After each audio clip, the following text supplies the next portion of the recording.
भैया स्वागत है आपका।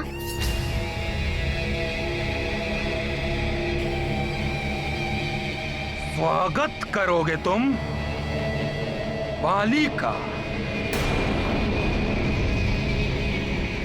वाली भैया, आप किसी बात से रुष्ट हैं क्या वाली भैया?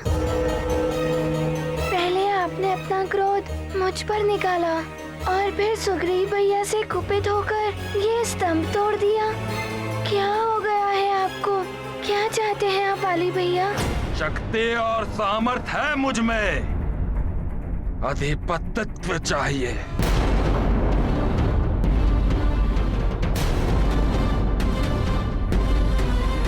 समस्त वानरों का, किष्किंधा, सुमेरु और पंपासर का, समस्त वन राज्यों का, समस्त वन संघ का, इस राजभवन का और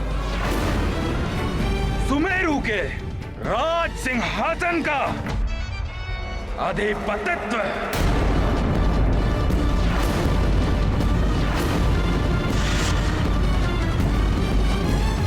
बस वाली भैया, इतनी सी बात के लिए इतना क्रोध? ये सब जो है सब आपका ही तो है। हम सब ने तो पहले ही आपको समस्त वन संघ का अधिपति चुन लिया था।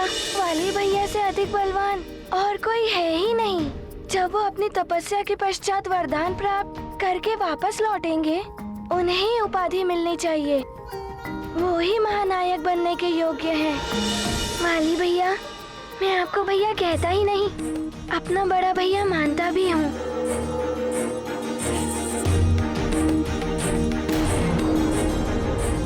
जितना अधिकार मेरा इस सिंहासन पर है, उतना अधिकार आपका भी है। वाली भैया, जो हमारा है वो सब आपका भी तो है। ये क्या कह रहा है हनुमान? जो आपका है सो हमारा है। यदि आपकी इच्छा हो तो आप ये राज सिंहासन भी ले लीजिए।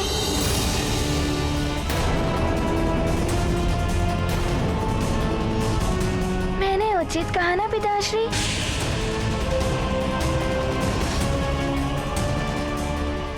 सर्वथा तुमने उचित कहा हनुमान। ऐसा भी हो सकता है, ये तो सोचा ही नहीं।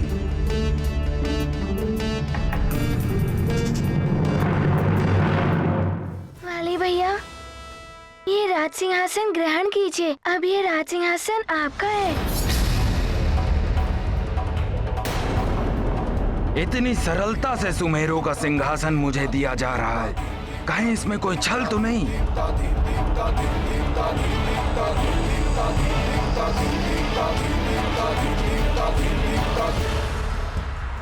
मुझ महानतम वाली से अब कौन छल करने का साहस कर सकता है भला?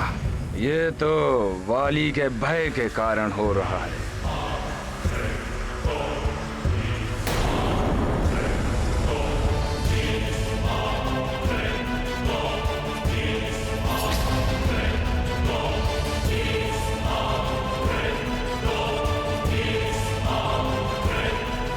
ये क्या करने जा रहे हो महानतम वाली?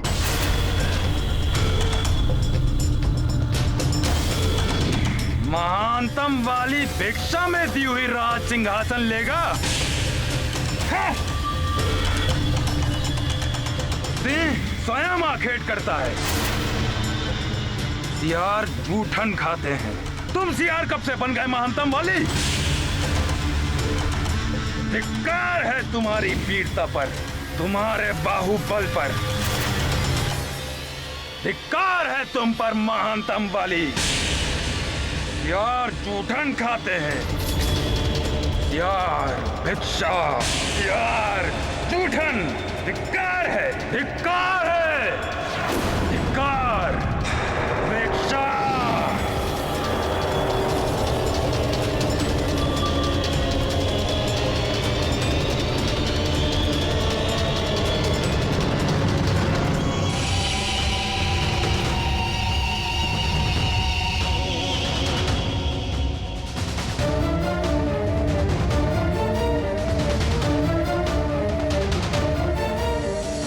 भिक्षा नहीं चाहिए महानतम वाली को।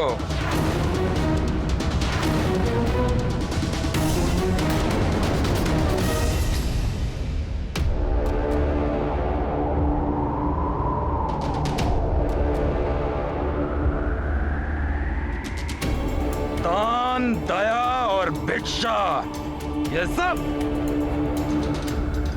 दुर्बलों के साधन होते हैं, वीरों के नहीं।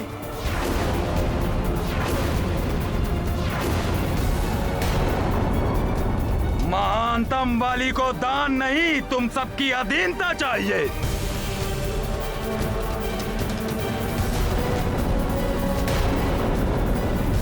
अब से, अभी से सुमेरु राज्य मुझ महानतम वाली के अधीन होगा,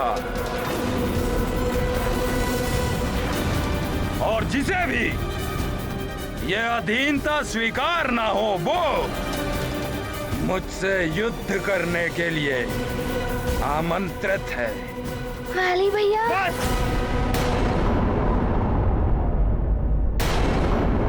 हनुमान, मुझ महानतम वाली को जो भी चाहिए उसे लेने से कोई नहीं रोक सकता।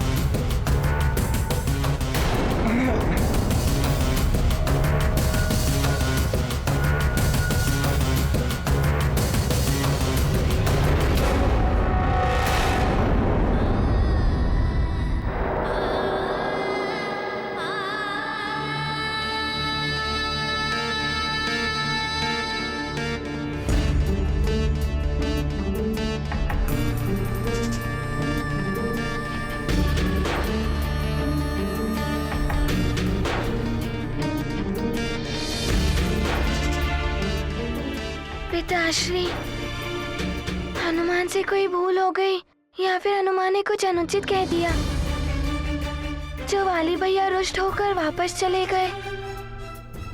नहीं हनुमान,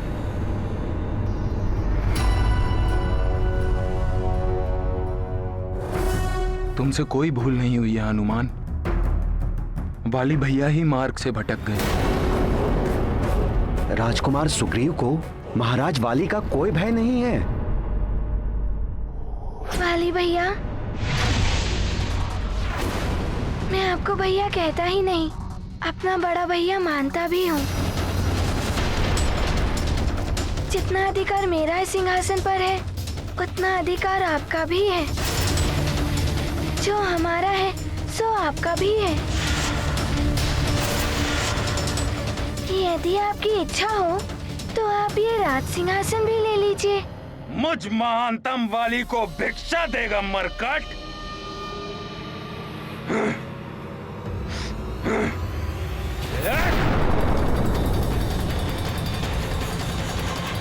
नारायण नारायण। देवर्षि, नारायण नारायण। इतना क्रोध वो भी इस निर्जीव शीला पर। प्रतीत होता है जो पाने गए थे वो मिला नहीं सुमेरु। सुमेरु को अपने अधीन कर लिया है मैंने, और अब बहुत शीघ्र ही समस्त वन राज्यों को मैं अपने अधीन कर लूंगा। समस्त वन राज्यों को अपने अधीन करना चाहते हैं वाली भैया। सुग्रीव भैया, मेरे पिताश्री ने मुझे सीख दी थी कि महत्वाकांक्षा ही जीवन में सफलता की प्रथम सीढ़ी है। यदि वाली भैया महत्वाकांक्षी है तो इसमें अनुचित क्या है? महत्वाकांक्षी होना अच्छा है हनुमान, किंतु अपनी महत्वाकांक्षा पूर्ण करने के लिए अकारण अपनों से बैर ठान लेना, अनुचित प्रकार से उन्हें पीड़ा देना सफलता के मार्ग पर नहीं, अन्यथा पतन के मार्ग पर ले जाता है। अच्छा अच्छा, तो तुम उन्हें अपने अधीन करने गए थे, फिर तो तुम्हें हनुमान की शक्तियां भी मिल गई होंगी। उसकी शक्तियां प्राप्त करना ही तो उद्देश्य था मेरा देवर्षि, परंतु न जाने क्यों उस मरकट के समक्ष आते ही मेरा वरदान निष्क्रिय हो जाता है। वरदान भी निष्क्रिय हो जाते हैं जब मनुष्य की महत्वाकांक्षा उसकी बुद्धि को भ्रष्ट करके उसे अनुचित दिशा की ओर अग्रसर कर देती है। वाली भी पतन के मार्ग पर चल निकला है। हाँ महाराज, सुमेरु की भांति ही अन्य राज्यों को भी अधीनता स्वीकार करने के लिए चेतावनी भरा संदेश भेज दिया है वाली भैया ने। इस महत्वाकांक्षा को पूर्ण करने के लिए वाली भैया ने पिताश्री को भी बंदी बनाकर रखा है। आश्चर्य है, देवराज इंद्र का दिया हुआ वरदान निष्क्रिय हो गया। यही तो मुझे भी आश्चर्य है कि ऐसा कैसे हो गया था। फिर कैसा वरदान? अवश्य ही अपूर्ण वरदान दिया है उन्होंने तुम्हें, कुछ सीमाओं के साथ, इसीलिए हनुमान की शक्ति नहीं मिली तुम्हें। किंतु ऐसा कैसे कर सकते हैं देवराज? अब इसके पीछे क्या रहस्य है, ये तो तुम्हें स्वयं देवराज इंद्र ही बता सकते हैं। सीमाओं में बंधा हुआ वरदान, अपूर्ण वरदान, जैसे एक शिशु को क्रीड़ा के लिए वस्तु देता है पिता, ऐसा ही कुछ तुम्हारे साथ हुआ है। नारायण नारायण। वो मुझ महानतम वाली के साथ ऐसा परिहास नहीं कर सकते। ऐसा कैसे कर सकते हैं वाली भैया? वाली भैया ने अपने ही पिताश्री को। नहीं नहीं, ये सत्य है हनुमान। ये तो अनुचित है। महाराज ऋक्षराज बंदी गृह में, मुझे शीघ्र ही जाकर उन्हें मुक्त कराना होगा। असंभव है यह हनुमान, तुम इस प्रकरण से दूर ही रहो। हाँ हनुमान, मैं भी तुम्हें इस कार्य के लिए वहां जाने की अनुमति नहीं दे सकती। माँ, ये आप क्या कह रही हैं? यदि पिताश्री के साथ कभी ऐसा हुआ तो आप मुझे जाने से रोकेंगी? मैंने महाराज ऋक्षराज को अपने पिता समान माना है और उन्हें बंदी गृह में रखा जाए? नहीं, उन्हें बंधन मुक्त कराना हनुमान का कर्तव्य है माँ। महाराज ऋक्षराज सदैव हमारे दुख एवं सुख में हमारे साथ ही रहे हैं, खड़े रहे हैं। आज तुम्हें उनकी सहायता के लिए अवश्य जाना चाहिए। तुम ही उनका संकट हर सकते हो हनुमान। किंतु अब ये सहज नहीं है महाराज। आपके बंदी गृह से निकलने के पश्चात वाली भैया ने कारागृह की सुरक्षा व्यवस्था और भी कड़ी कर दी है। अब तो वहां से कोई पंछी भी नहीं आ जा सकता। परिणाम चाहे जो कुछ भी हो, मुझे महाराज ऋक्षराज को मुक्त कराने के लिए जाना ही होगा।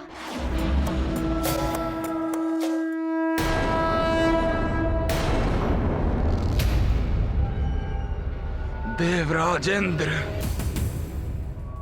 आप अपने अंश के साथ ऐसा परिहास नहीं कर सकते।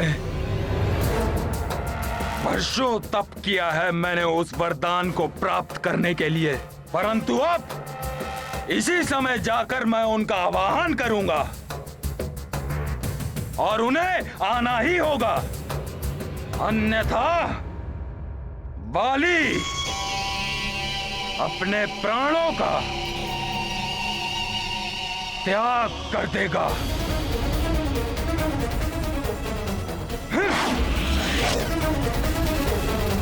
नारायण नारायण।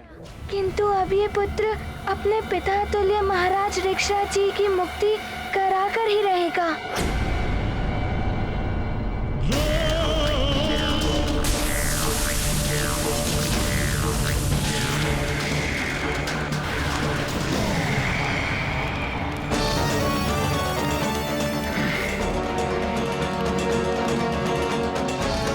देवराज इंद्र, वरदान के नाम पर आपने मेरे साथ परिहास किया है।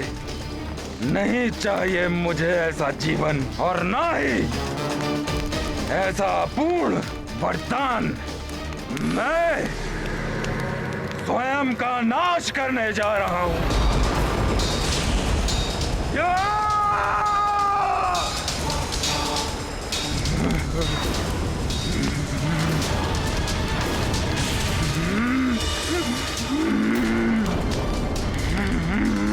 वाली, ऐसा मत करो। निकल आओ बाहर उस अग्नि से। नहीं मैं तुम्हें ऐसा नहीं करने दूंगा। अभी इस अग्नि को रोक लेता हूं मैं। नहीं, सौगंध है आपको धर्म की। आप मेरी इच्छा के विरुद्ध जाकर ये अग्नि को नहीं बुझा सकते।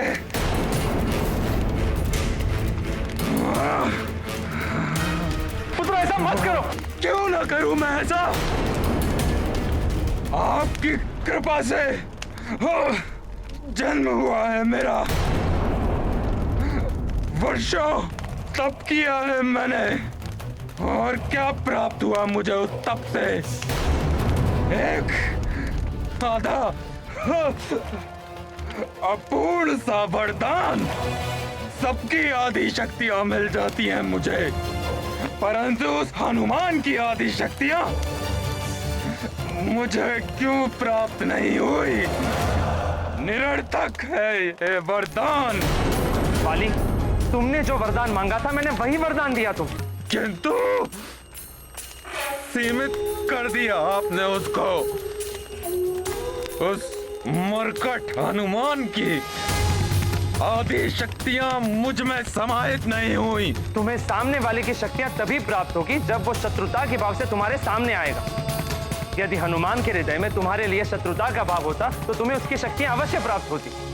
हट छोड़ दो वाली, मैं इस तरह तुम्हें तड़पता नहीं देख सकता। नहीं,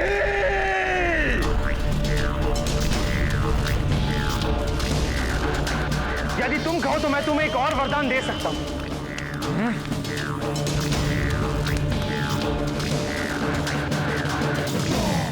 महाराज वाली का आदेश है, उनके पिता ऋक्षराज जी से कोई नहीं मिल सकता।